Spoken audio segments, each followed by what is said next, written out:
Hello, welcome to the Word Cafe podcast. This podcast has been designed with curated content that centers on the power of words. Can we really do anything without speaking? Can we really do anything without the agency of words? Yes, that is what this podcast is all about. And I am your host, Mckinsey Company, your neighborhood word trader. I believe in the power of words, for it is the unit of creation. I trade in words to profit my world.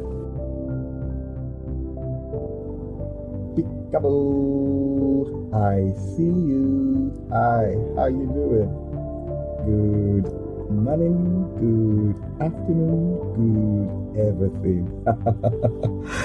Yes, we're back here again. Each time I come into the cafe and know that you are there, oh, it gives me so much joy.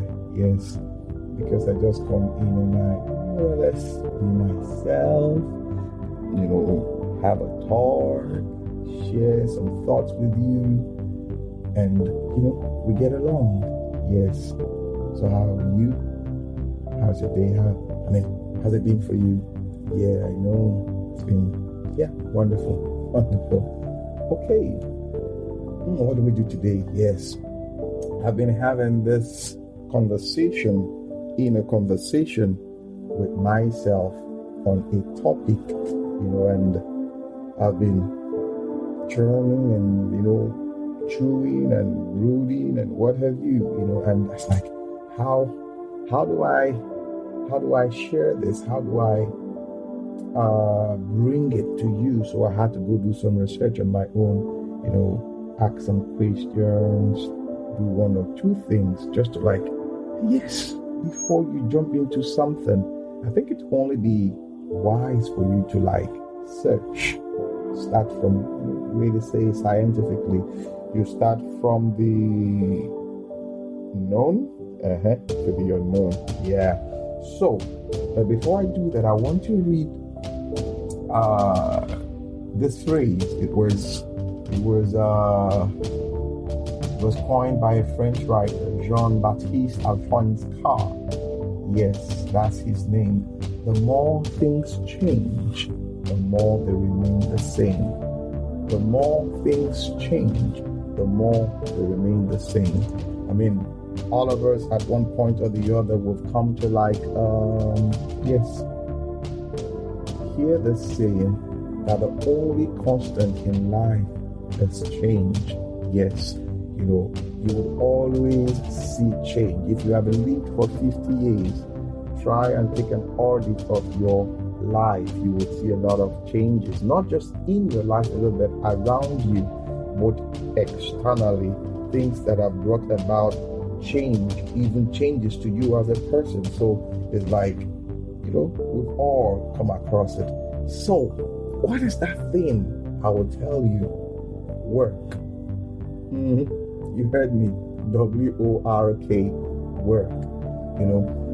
From where I stand, I've come to see that a lot of things around us that has brought about significant change or changes is that desire to work. We want to work.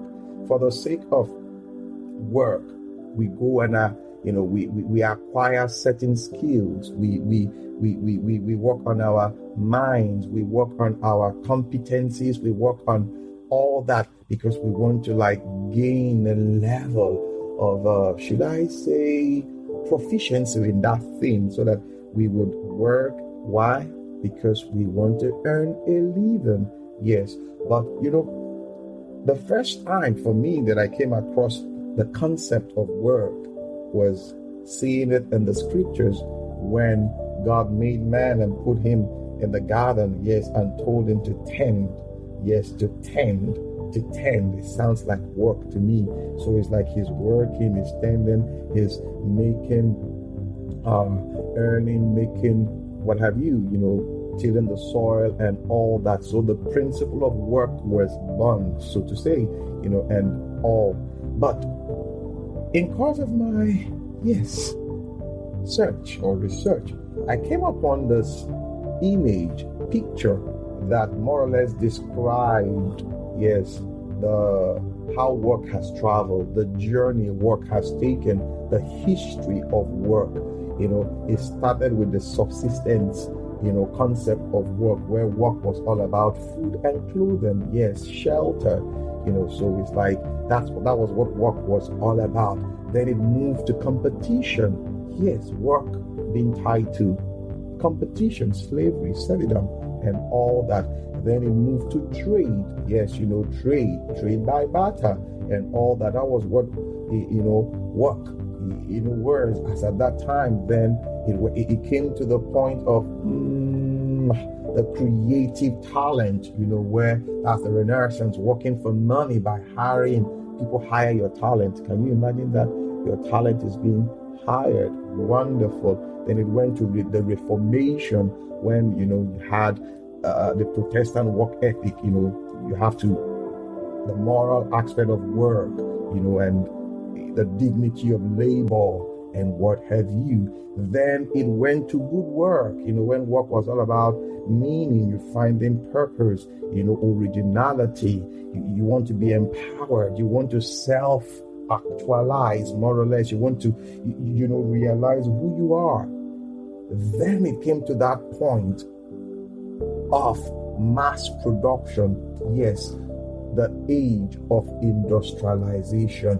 It changed everything. Production of goods, was now disconnected from talent and aspiration of the worker. It changed. Totally, it changed. So it was more of now like machinery and all that. And I came upon this write-up, and I'm going to do some, I'll take some excerpts from it just to share with us.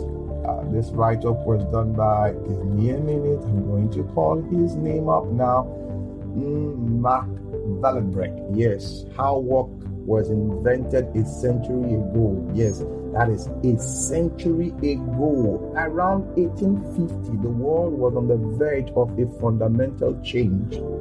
Change again, you heard it.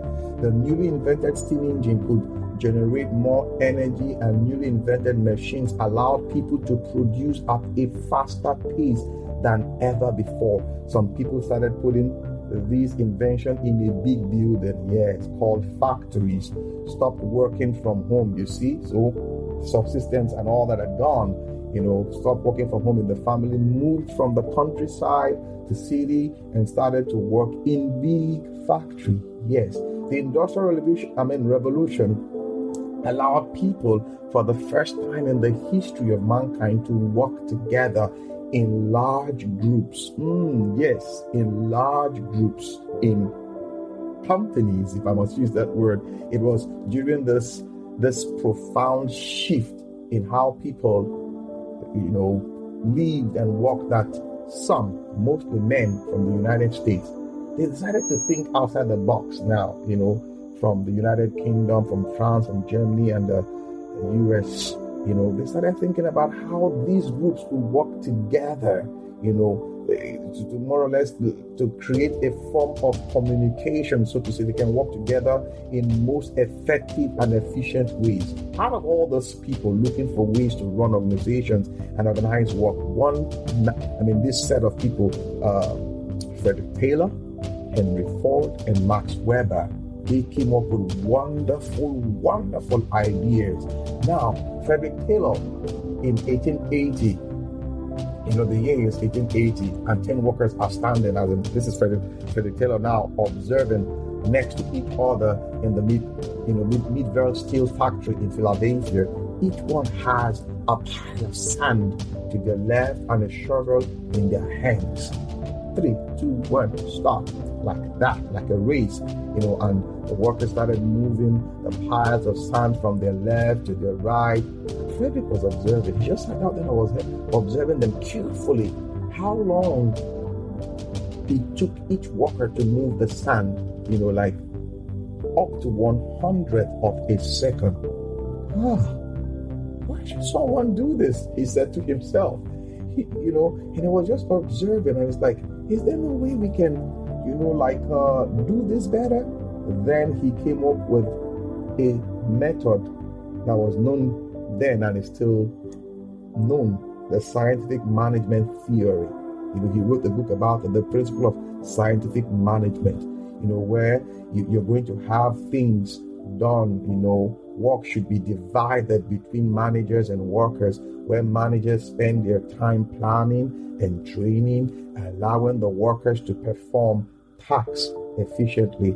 Performance should be monitored, and workers should be instructed and supervised to ensure that they are working in the most efficient way. Instead of assigning workers to any job, workers should be matched to their jobs based on their capability and motivation and trained to do the work. So more or less, he thought of ways, structures around work to bring about, higher productivity, save time, and what have you. Wonderful. A good idea. Guess who came on the scene after this?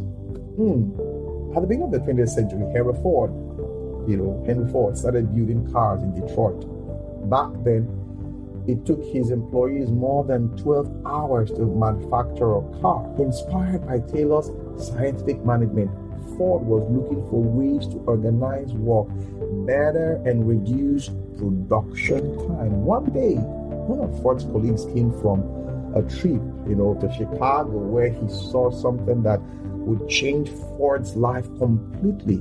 He had visited a slaughterhouse where workers were processing the meat like normal, but now they did that. They did that. They did that in an interesting manner. Instead of the workers moving around the carcasses were moving around the workers. Each worker had one specific task, division of labor, and upon completion, an assembly line moved the carcass to the next person with another task. This inspired Ford, and in 1913, he had to organize his factory with an assembly line. You understand? Seeing this to build his new Ford Model T, cars of those days. The cars were now moving around the workers instead of the other way around, and the process of building a new car was divided into 45 separate steps, each done by someone else. Wow, division of labor, specialization, specifications, if I must say, creating an assembly line where each worker had one task to turn out. It turned out to be a huge success. Instead of taking more than 12 hours to build a car together, it now took Ford only 93 minutes. Can you imagine that? In fact, cars were now produced so fast. They had more to do. So, bringing structure, as it were, into what the production lines were like, changed everything.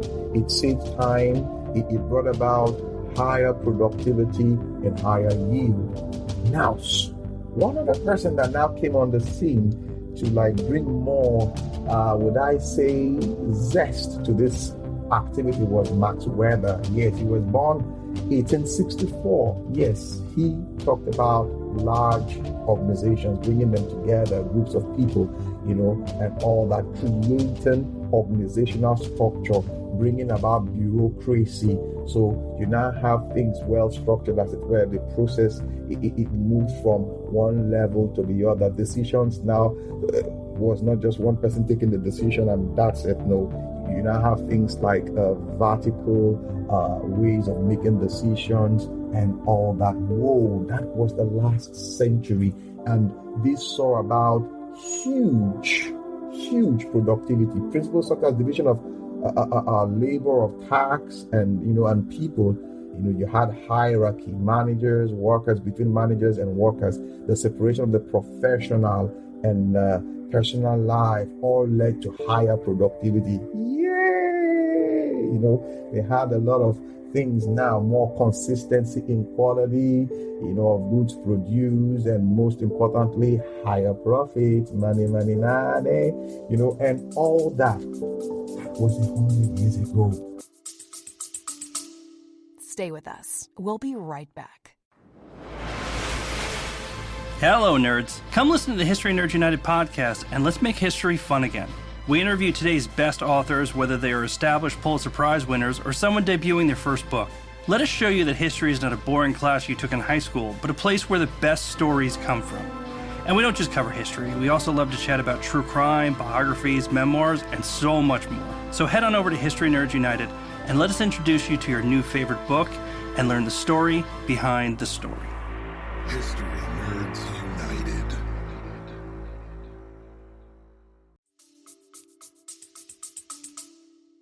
So what happened? When you look at it from that Western perspective, our work has radically changed. It's different now than it was. Because now, a century ago, the way this great minds came about, creating structures and all that, they brought about blue-collar jobs. Yes, you have, people now leave their homes and walk, some distances or drive or move or are being transported to another location to do quote and unquote work and get paid for it, and all that. But a century after, our economies are no longer, they're no longer industrial, but mainly knowledge-based. Yes, the economies we run today, they are knowledge-based.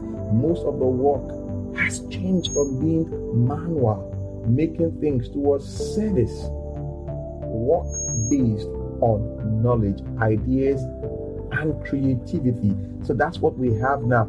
So that thing that we used to know originally as work has changed. Yes, it has changed. So now, what does it mean to work now? Or what is work all about now?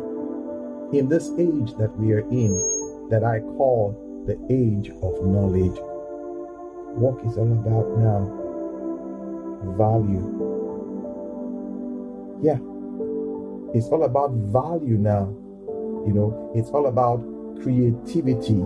It's all about you engaging your mind, not necessarily moving from one location to another location, being transported, and it's like now, wow, I am quote and unquote going to work. Now, how do you get people and your organization to be more creative and innovative as possible? That is one core question. One question. Yes. To understand how applying old ways of thinking about work limits you at work today. Wow, we need to take a little detour. Yeah, by introducing this principle. Separate your professional from your personal life. That is what is happening now. And that brings me to something I saw by a thought put out there by Adam Grant. Adam Grant is an organizational psychologist. He's big on HR management and what have you. And he's a bestseller. He said, for generations, we've organized our lives around our work. Our jobs have dictated where we make our homes, when we see our families, and what we can squeeze into our downtime. What if we reverse that and started planning our work around our lives? So after a century, the way we work has changed. The perception has changed. The economy is no longer that one that is based on it's no longer industrial, so to say, on machines and what have you. It is now one that is based on knowledge. It is knowledge driven. It is all about creativity. It is all about what value can you bring. But that notwithstanding, we still have this battle. Yes, it is like the century gone by is trying to give birth is trying to bring yes, you heard me. It's trying to push out this new concept, and there is this battle between the old and the new, as we want to describe it, old school and new school. Actually, there's just only one school. All we see is just change. Yes, changes. That is it. So we have this battle raging in organizations today, raging in the society, raging across governments and what have you. But the truth is, it's change. Look at where we all started from subsistence or subsistency, if you want me to use that. And we see that growth. You check the trajectory, the rise, the way it was growing, and bam, it's back, so to say, to that very place, home, working from home. And that is what I want to share with you today. Knowledge-based economy, knowledge-driven economy. That is all what we are looking for. That is all what we are looking for. Solutions. We are now riding on the platform of knowledge to come about solutions in solving those challenges. Yeah, right. I gotta go now, whatever be the case. Come on, we're here.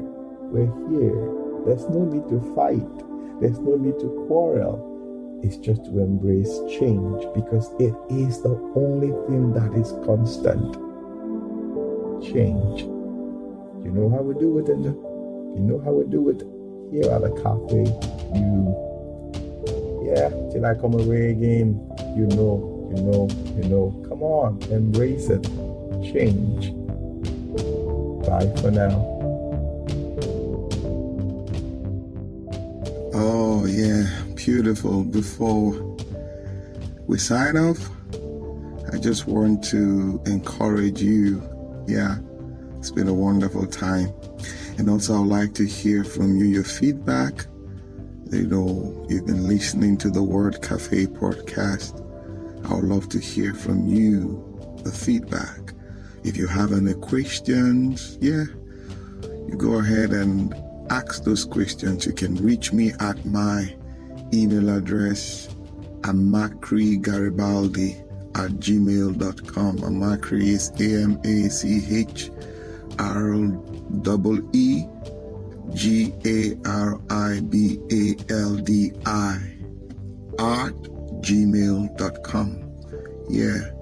and we'll get back.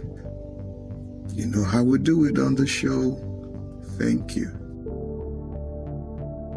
Awesome time it has been with you on the Word Cafe podcast today. Thank you for being there. You can catch me up on my social media handles, Twitter, Facebook, LinkedIn, Instagram, all at Amakri Isoboye. Also, you can get copies of my books, A Cocktail of Words, The Color of Words, and my HR notebook on Amazon and on Robin Heights online bookstores. You can also subscribe to my YouTube page at the same address. Yes, till we see again. Bye for now.